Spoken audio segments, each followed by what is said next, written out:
Assalamualaikum warahmatullahi wabarakatuh.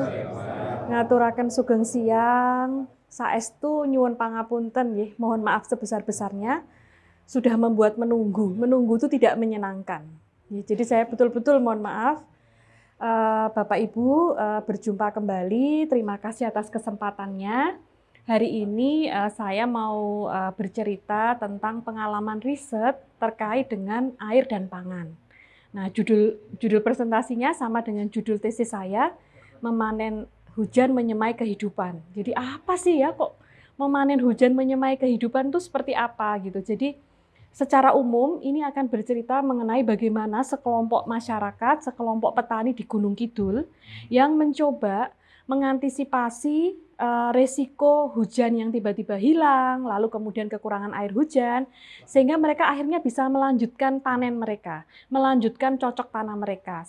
Nah, riset ini saya lakukan selama hampir 1 tahun karena saya mengamati sekelompok petani yang mengikuti sekolah lapang iklim, Climate Field School. Pada saat ini dilakukan, itu ini cerita tahun 2007-2010 gitu ya. Jadi sekolah lapang iklim itu adalah sekolah yang dibuat oleh Kementerian Pertanian untuk meningkatkan kapasitas petani dalam menghadapi resiko perubahan iklim. Namun sayangnya sekolah lapang iklim ini tidak berjalan sampai sekarang dan mulai 2011 dipegang oleh BMKG dengan versi yang berbeda lagi. Nah, sekolah lapang iklim ini kemudian saya amati selama 14 minggu dan seterusnya sampai mereka mengalami proses melewati masa tanam dan akhirnya panen. Nah, lagi-lagi karena antropologi risetnya memang biasanya lama gitu.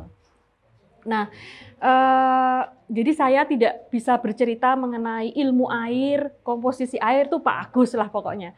Saya bicara mengenai bagaimana otak-atik manusia dengan air itu seperti apa gitu.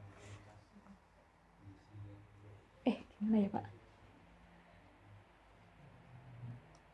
Nah, saya juga siapin slide nih Pak, maaf.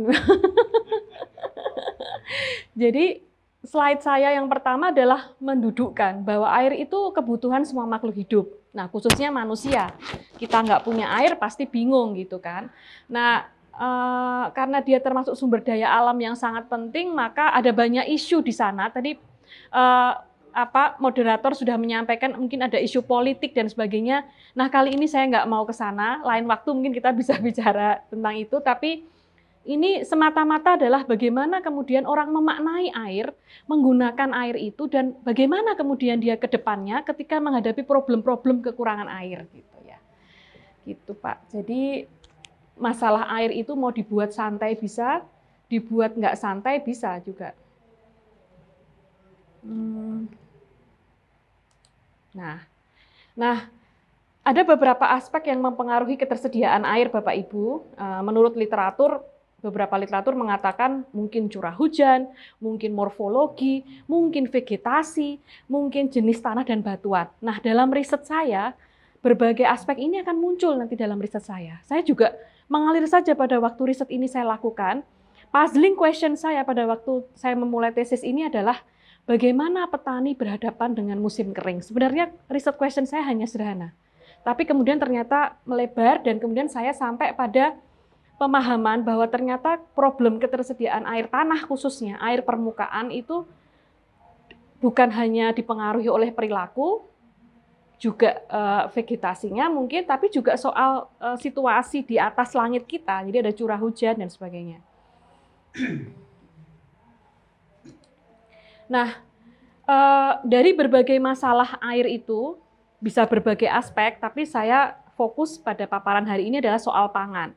Bagaimana air dan ketersediaan pangan. Nah, ternyata pangan-pangan kita, tanaman-tanaman kita sebagai sumber pangan khususnya itu ini isu pertanian ya, itu ternyata berkaitan dengan air. Tanpa air, tanaman-tanaman itu tidak bisa tumbuh gitu kan. Jadi air menjadi sangat penting. Nah, kemudian itu semakin mendorong saya untuk ternyata benar nih riset questionnya penting untuk kemudian melihat air bagi sektor pertanian khususnya itu sebagai isu yang sangat relevan gitu.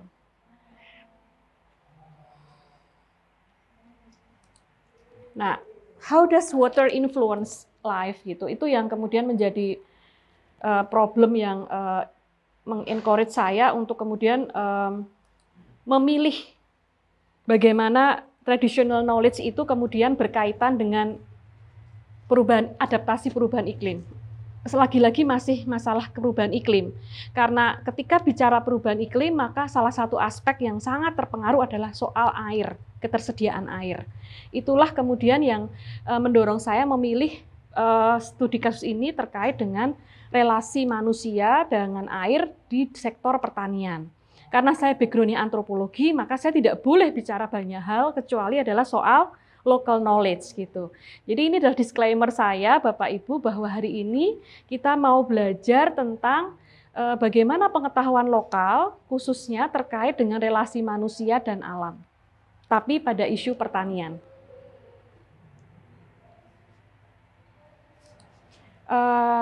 Buku dan jurnal mengenai ini sudah ada, jadi Mas dan Mbak mahasiswa bisa melihat Google Scholarship saya. Nah, pada waktu riset ini saya lakukan, itu saya ingin melihat bagaimana diversitas pengetahuan cocok tanam pada sawah tada hujan. Nah, lagi-lagi sawah tada hujan. Semakin menyempit lagi. Artinya ini aktivitas pertanian yang sangat tergantung pada air hujan. Beda sekali dengan irigasi. Kalau irigasi sepanjang tahun bisa nanam padi. Mau nanam apa saja nggak masalah.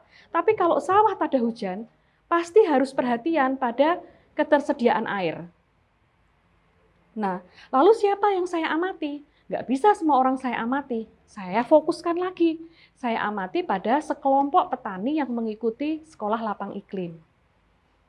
Petani-petani ini sangat menarik karena mereka secara khusus belajar mengenai relasi manusia dan alam dalam hamparan pertaniannya. Jadi mereka terdiri dari sekitar 25 orang petani yang harus saya amati. Jadi kalau dalam metodologi berarti saya harus mengamati semua orang ini satu persatu, mulai karakternya, kehidupannya, dan sebagainya. Kemudian mengikuti sekolah ini selama 14 minggu, jadi setiap minggu saya pergi ke Gunung Kidul untuk mengikuti sekolah ini. Sekolahnya dimulai jam 7 pagi, dimulai dengan mengukur curah hujan dulu, ke lahan tertentu, kemudian balik lagi ke mungkin balai desa atau balai dusun, tempat mereka belajar bersama. Nah, selama sekolah ini, nah ini penting Bapak Ibu, karena ini kemudian akan menghadirkan variabel yang menentukan pengetahuan mereka. Karena itu, riset ini sebenarnya bicara mengenai bagaimana dialektika antara local knowledge dan scientific knowledge gitu. So we discuss about ini gitu kan, kita bicara tentang ini. Bagaimana sih pertemuan antara pengetahuan lokal dan pengetahuan ilmiah? Apakah petani milih pengetahuan lokal? GG mongso, oke aku ora peduli gitu.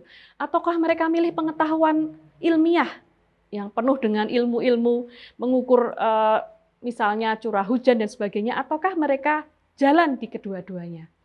Nah, karena itu ini riset panjang yang kemudian memperhatikan bagaimana intervensi lewat sekolah lapang iklim ini mempengaruhi keputusan-keputusan mereka dalam bercocok tanam.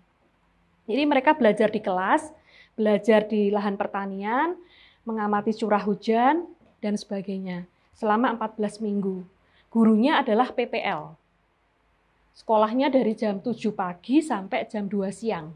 Kira-kira begitu. Nah ini mereka belajar mengukur curah hujan, mengamati.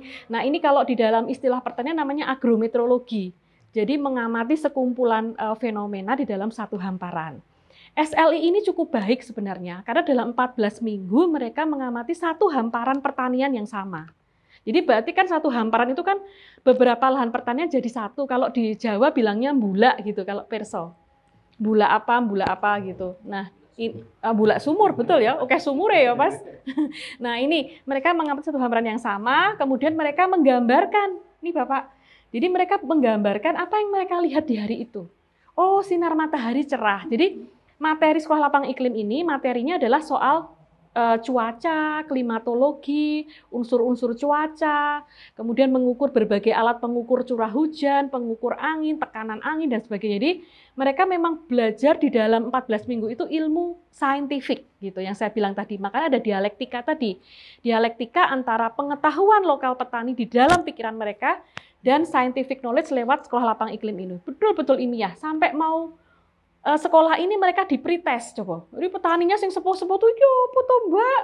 Ya tak wacake, Mbah. Engko jenengan saya sampai bingung sampai PPL saya kemudian mengevaluasi dalam beberapa tulisan saya terkait dengan riset ini adalah metode pengajaran yang menurut saya kurang pas ya, karena kemudian mereka minta checkpoint gitu kan. Wah, yo angel banget. Ya kalau bisa baca. Nah, sehingga sekolah Lepeng Lim ini juga agak menarik untuk dikritisi karena apakah semua petani yang ikut harus bisa membaca? Padahal kan nggak semua petani bisa membaca, apakah lalu dibatasi? Kan eman-eman juga gitu. Nah, di Sekolah Lapang Iklim versi BMKG, konsep SLI-nya sudah beda. Tidak satu hamparan. Hamparannya di mana-mana dan hanya 1 hari. Petaninya macam-macam. Jadi sudah beda banget. Maka menarik sekali melihat Sekolah Lapang Iklim ini karena ini dia sekolah berbasis kawasan. Petani dalam kelompok yang sama, artinya punya frame yang sama mengenai agrometeorologi, mengenai ekosistem, mengenai habitat yang ada di situ gitu. Jadi ini menarik kalau mungkin minggu pertama mereka dapat sinar matahari yang cerah, lalu kemudian hari lain selama 14 minggu itu mereka kadang gambarnya nggak ada sinar mataharinya karena mendung misalnya kayak gitu. Suatu ketika gambarnya tentang tanaman jagung dan tanaman padi yang lebat, suatu hari mereka tanpa tanaman karena sudah habis dipanen misalnya kayak gitu. Jadi mereka masing-masing diminta gambar setelah kunjungan lapangan, lalu kemudian mereka diminta menceritakan. Nah, ini proses pedagogik yang kemudian menarik juga untuk dilihat bagaimana mengajar orang dewasa untuk kemudian mereka bisa menyerap hasilnya. Nah, pengetahuan lokal tentang air ini yang menarik Bapak Ibu, jadi saya langsung aja. Dari proses saya belajar dengan petani, saya menemukan beberapa isu menarik. Nah, salah satunya adalah pengetahuan lokal tentang air. Saya ada 4 tabel di sini yang tadi saya matur di link-kan itu tadi, untuk melihat bagaimana sih relasi air itu dengan pengetahuan lokal mereka. Yuk kita lihat, ternyata ini berkaitan dengan konsep hujan. Apakah mereka mau? Wah, mau ternyata, tapi harus kita perbesar ya. Ini saya dongeng aja. Nanti bahan lengkapnya bisa di-share. Jadi Bapak Ibu, ini kan risetnya di orang Jawa. Ternyata orang Jawa itu punya konsep hujan yang menarik. Coba di sini sama atau tidak dengan Bapak Ibu di sini. Ada udan kremun, udan tritik, terus udan grimis, ada lagi udan teletak-teletik, terus ada lagi udan pral-pril, ada udan deres, nanging kerep, ada udan deres-bres, ada udan barber. Nah, itu kira-kira. Bayangin 8 konsep itu yang kemudian harus saya telaah dari sekian wawancara. Nah, setiap definisi itu adalah satu konsep mengenai pengetahuan lokal. Dan itu kemudian saya harus pastikan bagaimana mereka mendeskripsikan udan pral-pril. Bagaimana mendeskripsikan udan gremes. Seperti itu kira-kira. Nah, nanti bisa dibaca ya.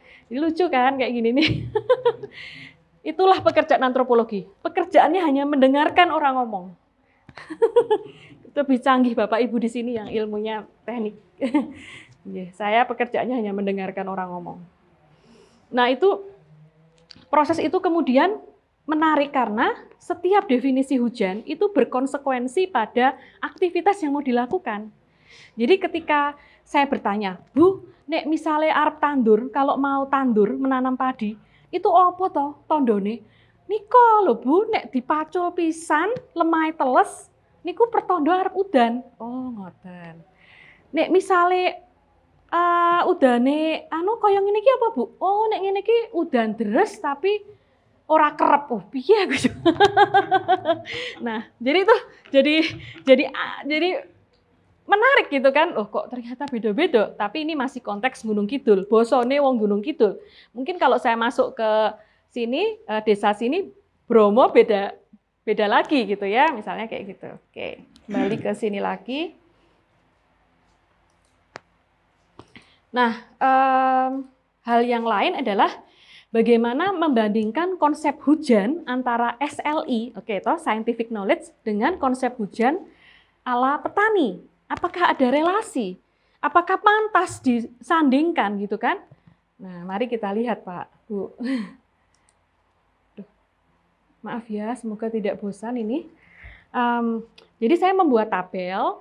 Di SLI itu ada konsep mengenai, pasti tahu ya, bawah normal, normal, atas normal. curah hujan. Ini kaitannya dengan kayak gitu. Jadi definisi hujan di sini dikaitkan dengan SLI, kita menggunakan konsep curah hujan gitu. Di SLI ada bawah normal, ada atas normal, di mana masing-masing ada angkanya. Kalau misalnya normal berarti antara 120 sampai 230 mm per dasa harian. Jadi curah hujan itu dihitung per 10 harian. Jadi ini riset yang sangat lama karena kemudian harus memperhatikan petani dalam 2 musim, musim hujan dan musim kemarau. Setiap pagi mereka diminta mengukur curah hujan. Nah, karena itu program ini sempat berhenti karena alat ukur curah hujannya diambil oleh oleh Dinas Pertanian. Sementara saya butuh, karena itu kami berhasil dapat bantuan membeli curah hujan dari Amerika. Jadi alat ukur curah hujannya itu kayak transparan, pakai fiber gitu, sehingga petani mudah melihat curah hujannya berapa. Ada di jurnal, mungkin bisa dilihat nanti. Nah, ketika kami sandingkan di overlay gitu, ternyata kalau bawah normal itu kategori hujan lokalnya adalah udan kremun, udan teletik, udan gerimis, dan udan teletak-teletik. Nah, masing-masing hujan itu kemudian petani berhasil mengkonversi dalam angka. Jadi lucu banget pada waktu proses riset dilakukan, saya baru turun bis Jogja Kaliurang. Biasanya mereka jemput saya di Siono, gitu mereka langsung teriak, langsung bilang begini, Bu, kemarin tuh hujannya 5 mm gitu. Jadi saya tuh ketika dengar tuh seneng banget gitu loh. Wah, kok iso 5 mm? Kok ngendi Mbah ngertine gitu. Wingi pun kula ukur gitu. Nah, dari berbagai wawancara itulah kemudian kita berhasil menumerikan. Jadi ini proses secara metodologi mengkonversi dari data kualitatif menjadi data numerik. Jadi muncullah tabel ini yang kemudian hujan-hujan dengan kondisi di bawah normal, maka antara lain ya tadi yang hujan kremun, letak-letik, gerimis dan sebagainya. Sementara hujan yang masuk dalam kategori besar ini, curah hujannya tinggi itu masuk dalam udan deres, udan kayak gitu. Nah, itu kira-kira Bapak Ibu. Jadi ada perbandingan daya serap air dan SLI berdasarkan jenis tanah. Jadi kan air itu di Gunung Kidul itu punya makna yang berbeda tergantung jenis tanahnya. Jadi kami sudah cek curah hujan di overlay dengan jenis tanah dalam satu hamparan ternyata beda-beda. Jadi mereka yang tanahnya basah kandungan airnya itu ternyata jenis tanahnya hitam. Tapi kalau jenis tanahnya merah atau kemudian berpasir, maka air itu akan langsung hilang bablas begitu aja. Sehingga hujan berapapun tidak akan muncul dalam tekstur tanah itu gitu. Nah, di Gunung Kidul itu ada beberapa jenis tanah, ada tanah enteng, ada lemah sedeng, ada lemah abot. Nah, tanah-tanah itu setelah kita minta jabarkan, ternyata jenis tanahnya beda dan memiliki karakter yang berbeda sifatnya terhadap air. Jadi misalnya tanah enteng itu tidak mampu menyerap air sehingga air mudah hilang dan tidak ada genangan air. Nah, bagi orang yang mengikuti pengetahuan melalui SLI itu ternyata mereka mengatakan sebagai batok mengkurep. Artinya air tidak dapat bertahan lama dan kemudian hilang di dalam tanah. Nah, itu pada waktu kami riset, kami berhasil memetakan jenis tanah dalam satu hamparan, terlihat ternyata. Sebelah sini jenis tanahnya berkapur, yang sini agak liat, yang sini berapa persen liatnya. Lalu kalau tanah sedeng misalnya, itu menurut ahli pertanian katanya hitam tipis, tidak terlalu dapat menyerap tanah, namun tidak menyerap air, namun air tidak mudah hilang, tapi juga tidak terlalu basah. Bagi petani, mereka menamakan batok bolu karena seperti batok kelapa yang terbuka bagian atas dan bawah. Jadi atasnya bisa menyerap, tapi karena batoknya itu bolong bawahnya, airnya hilang lagi gitu Pak. Dibandingkan dengan yang batok mengkurep tadi. Lalu yang berikutnya tanah berat itu jenis tanahnya hitam dan air dapat menyerap sehingga air bisa menggenang atau megung. Nah, kalau bagi orang Gunung Kidul disebut batok melumah. Karena karakter airnya adalah bisa menampung air. Itu memang saya lihat, nah itu akhirnya membawa konsekuensi ke komoditas dan varietas tanaman yang akan ditanam. Jadi bisa bayangin Bapak Ibu petani yang kemudian belajar seperti ini kan luar biasa ya. Jadi dia belajar mengenai sirkulasi air, kemudian belajar mengenai bagaimana varietas dan komoditas terpengaruh oleh air, misalnya seperti itu.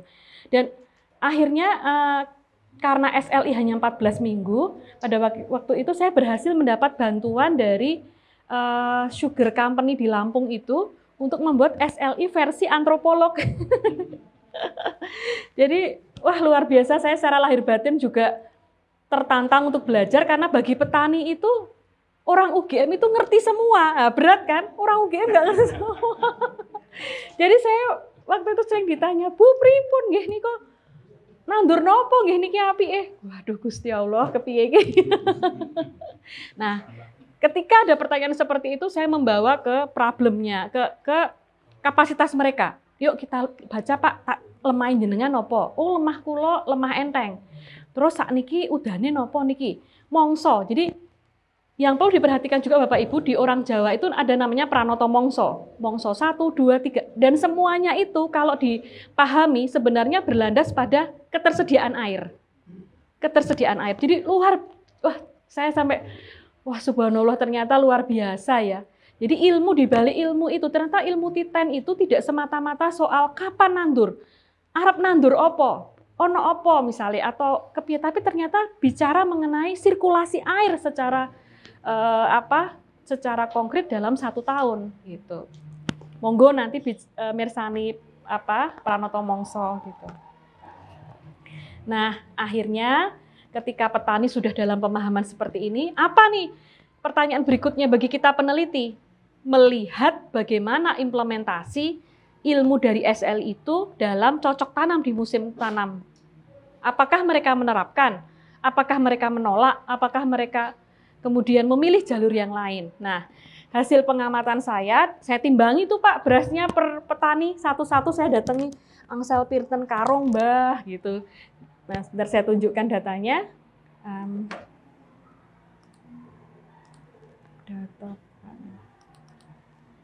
Nah, Bapak Ibu, saya membuat perbandingan, jadi luas lahan, kemudian sebelum SLI, setelah SLI, untuk seluruh petani.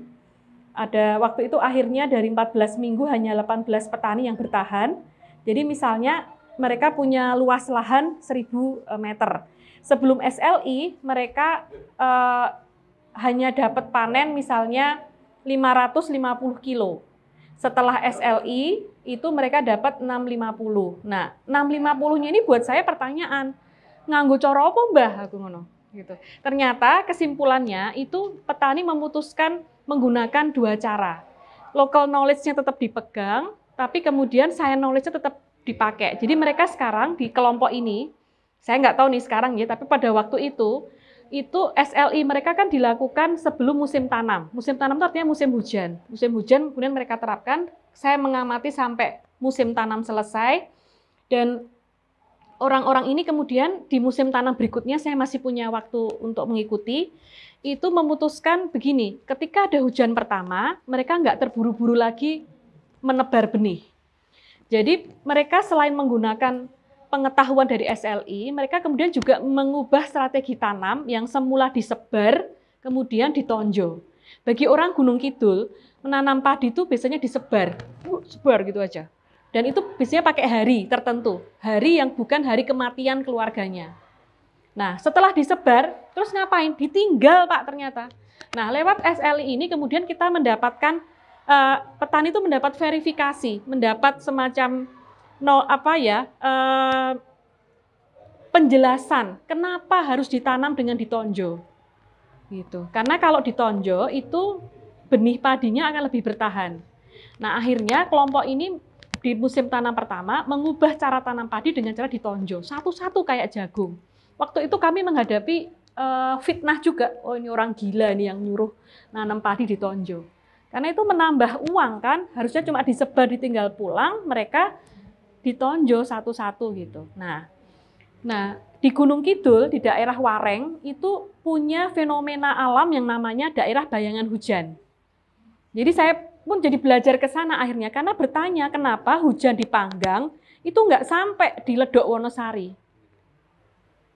Lompat Pak hujannya. Jadi pernah kami mengamati, ini hari hujan, terus kemudian kami mengukur curah hujan di tempat yang lain, di Wareng nggak hujan. Nah, kami kemudian konsultasi ke orang BMKG disebut daerah bayangan hujan. Nah, akibat karakter ini kemudian beberapa kali itu airnya ya mereka mengalami bentatan. Bentatan itu adalah hujan yang tiba-tiba hilang padahal musim hujan. Nah, di Gunung Kidul fenomena ini sering. Nah, akhirnya kemudian pada waktu bentatan terjadi, petani yang nanam pakai ditonjo tadi sukses, Pak. Sukses. Jadi kemudian mereka akhirnya percaya bahwa oh benar ya, ternyata harus ditonjo gitu. Dan di Gunung Kidul itu sering ada angin. Mereka yang ditanam di tonjo ini karena akarnya di dalam lebih bisa bertahan gitu. Nah, begitu Pak. Jadi ke bawah data-datanya seperti itu. Nah, ini semua refleksinya adalah bahwa kita tidak bisa mengeneralisasi satu konsep mengenai mengenai air, kemudian mengenai antisipasi bencana itu sama untuk semua region. Karena ternyata ada regionalisasi, ada hal-hal yang kontekstual dengan lokasi setempat. Dan itu kemudian diperkaya dengan nilai-nilai budaya setempat tentang hal-hal yang berkaitan dengan aktivitas cocok tanam mereka. Gitu. Jadi demikian Bapak Ibu, bagaimana air dan pangan itu sebuah relasi yang penting karena ternyata kita tidak hanya menunggu hujan datang, tapi kita juga perlu memanen hujan supaya kita nanti bisa menyemai kehidupan gitu. Matur nuwun, monggo kita berdiskusi. Wassalamualaikum warahmatullahi wabarakatuh.